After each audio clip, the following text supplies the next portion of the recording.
Welcome in, everybody. MLS is back. It starts this weekend with MLS Week 1. Well, we actually did have one game already take place. It was on Wednesday, and it saw Miami beating RSL 2-0. But the rest of the league will get rolling this weekend for a full slate of MLS action this weekend. But if you've been following CONCACAF Champions Cup, there actually have been many teams that have already gotten their competitive leagues started and have been in action this week, with St. Louis beating Houston 2-1. Philly playing Deportivo Saprissa, winning 3-2. Julian Carranza had a hat trick. New England beating Independiente 1-0. Orlando beating Calvary 3-0. Nashville beating Mocha 3-0. And Cincinnati, currently at the time of this recording, leading 1-0 over Cavalier. Now look, I love my MLS as much as the next guy, and maybe even more, but much like any league in any sport, it's often a good idea to ease into things. These teams have been off for a few months. Many teams have a ton of incoming and outgoing transfers. It's just the nature of MLS, with a lot of players getting sold and bought each season. And while I'm debuting this new but old TFC jersey from last year, I don't want to be betting on TFC this week. They are big underdogs on the road in Cincinnati.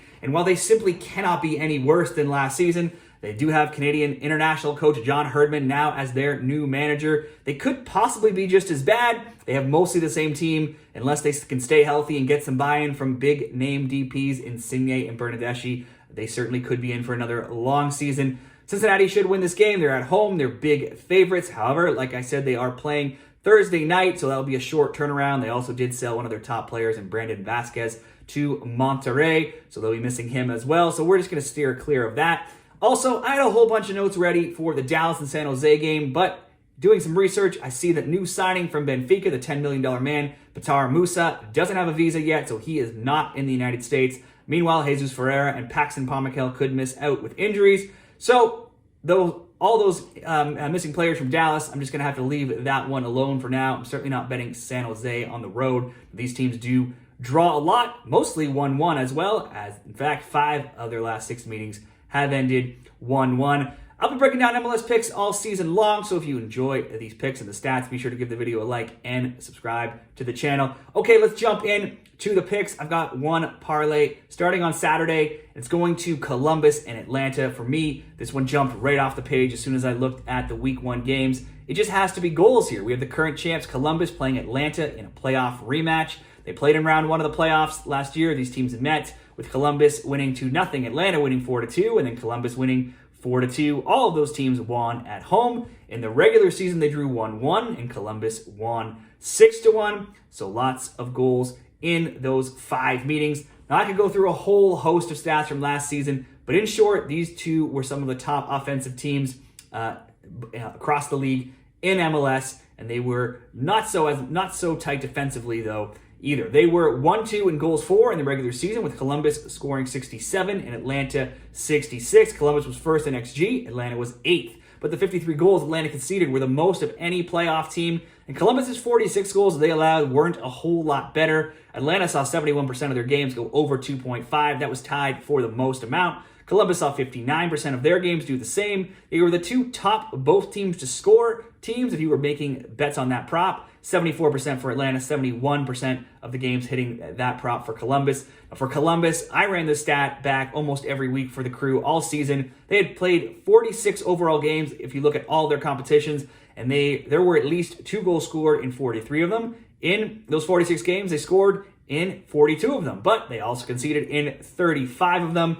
Now, basically, all of the key players are back for both of these teams. I'm not going to go through every single in and out player, but we have all the key stars back mostly, so I think anything other than goals in this game will be a shock. You could go both teams to score over 2.5, or just go both teams to score in this parlay in case we get a more cautious, say, 1-1 approach here. Both teams looking to get a point in Week 1.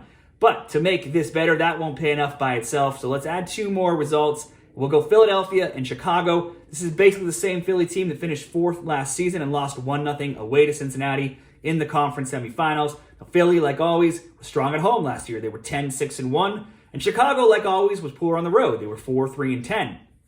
Now, that was part of their issue that saw them finish 13th in the East at 10-10-14 and get outscored 51-39. Philly has gone 1-2-1 in preseason, and include that and go back to last season, and they have just 3 losses across their past 16 in all competitions. Philly has not failed to score at home to Chicago, well, ever. It's just never happened. in their history of these two teams, going all the way back to 2010, Philly's never not scored at home when playing Chicago. Last year, Philly won 1-0 at home, and they drew 2-2 with Chicago. This is likely a Philly win. They don't lose at home often. It happened just one time in their past 37 home MLS games, and only twice in their last 45. Chicago's had success in their preseason, though. They are 4-1-1, and they scored in all 6 games. They've scored multiple goals in 4 of 6, so they are looking strong to start the season. They've added Andrew Gutman, Kellen Acosta, and $12 million VP striker Hugo Kuipers from Ghent. But away in MLS, they had just 3 road wins in 15, and they were shut out in 8 of their last 15. Now, obviously, that was last season. We have a brand new year, so anything can happen in week 1. I do think one of the things that will happen will be a Philly goal. Let's simply ask Philly to score 1 goal, and we'll do a similar approach with Orlando and Montreal. For Orlando, they were second in the East last season. They had a solid home record of 9-3-5. They went on in the conference semifinals to eventual champs Columbus, losing 2-0 in extra time, but they did take a red card before that. The Lions scored a solid 55 goals offensively last season. That was the 7th most in MLS, but they were airtight defensively, which was really their strength, where they allowed just 39 goals, being the 5th fewest overall. They set new team records last season for points, wins, and goals scored, so by all accounts, it was a very successseul season. This offseason, they added Nico Lodeiro from Seattle. While he's getting up there in the years, he still should be a key addition to their squad. And they made a big splash signing Luis Muriel, the Colombian international and Atalanta star from Serie A. Now, he might not feature in this game, but Orlando still has plenty. While they don't have a standout striker, they have plenty of players capable of scoring. And after it looked like Duncan Maguire was leaving for Blackburn Rovers, he is one of those players who's capable of scoring. The transfer fell through, and he is still here for now. They've coasted in preseason play at 4-1-0. They rolled past Cavalry in the CONCACAF Champions Cup Wednesday, 3-0. They have just 2 losses in 20 games in all matches if you include the preseason and you go back to last year as well. Let's flip over to the Montreal side. They missed the playoffs. They were 10th last season, 12-5-17. They were outscored 52-36. Now, only Toronto's negative 33 goal differential was worse than Montreal's negative 16. They were poor away from home, and poor is an understatement. They were 2-2-13, and they got smashed, outscored 40-10, so their road play was just abysmal. Montreal has a new head coach this year. It's Laurent Courtois from Columbus, and he has experience winning in MLS Next Pro with Columbus Crew 2, the lower tier team.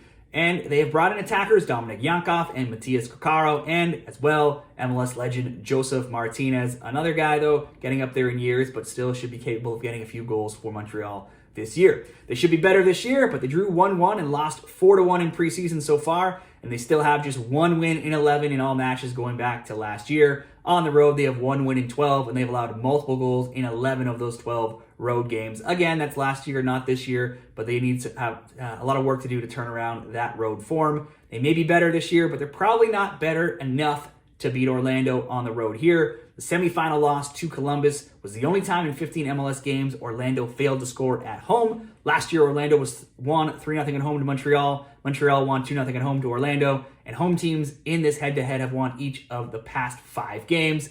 Certainly do think Orlando should get the win if you just wanted to bet this game by itself. But for this parlay, just to get us to even money, I'm just going to ask Orlando to score. If we do Orlando to score, Philly to score, Columbus, Atlanta, both to score, we can come in at minus 104 odds. I think that looks like a good and very attainable parlay to hit on Saturday. And if we go into Sunday, there's 3 games on Sunday. I'm just going to look to focus on one here, and it's the biggest one. It's the last one. It's LA Galaxy and Inter Miami. And Miami was already in action playing RSL on Wednesday, so we've got to see them in action here. They won 2-0, getting goals from Robert Taylor and Diego Gomez, and they got that win without any of the big stars, Messi, Suarez, Alba, Busquets scoring. However, Messi and Suarez did both get an assist in that game. Now, it's a great start for Miami, who, when you look back at how they ended last season and how poor the preseason tour went, they were a woeful 1-5-9 and had been outscored 26-15 in their last 15 games prior to that RSL win. So perhaps they were saving everything for the regular season.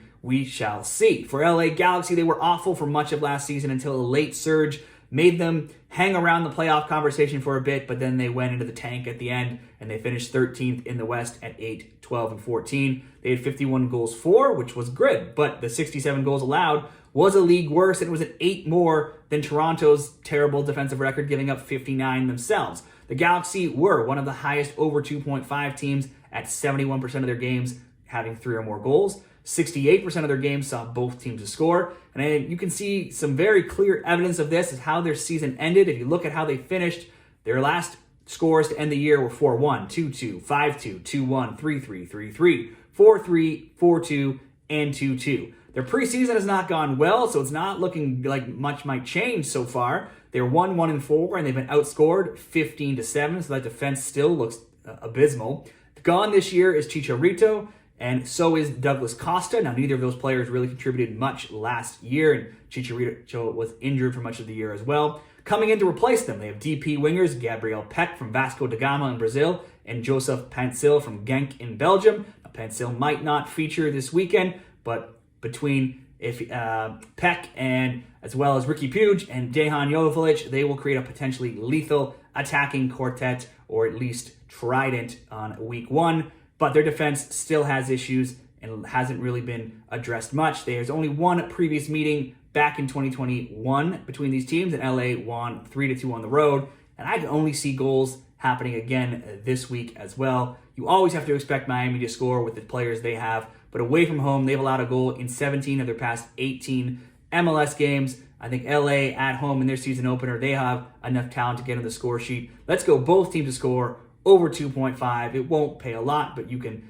get minus 150 odds and just look forward to cheering on goals in this last game Sunday night. I will leave it at that, just to have a little action on both days in MLS Week 1 so we can sit back and see how these teams do with new players and new rosters and go from there in the coming weeks. Now, what are your MLS best bets? Drop them in the comments, give this video a like, and subscribe to the channel. And stay tuned for more MLS picks all season long. Thanks and good luck.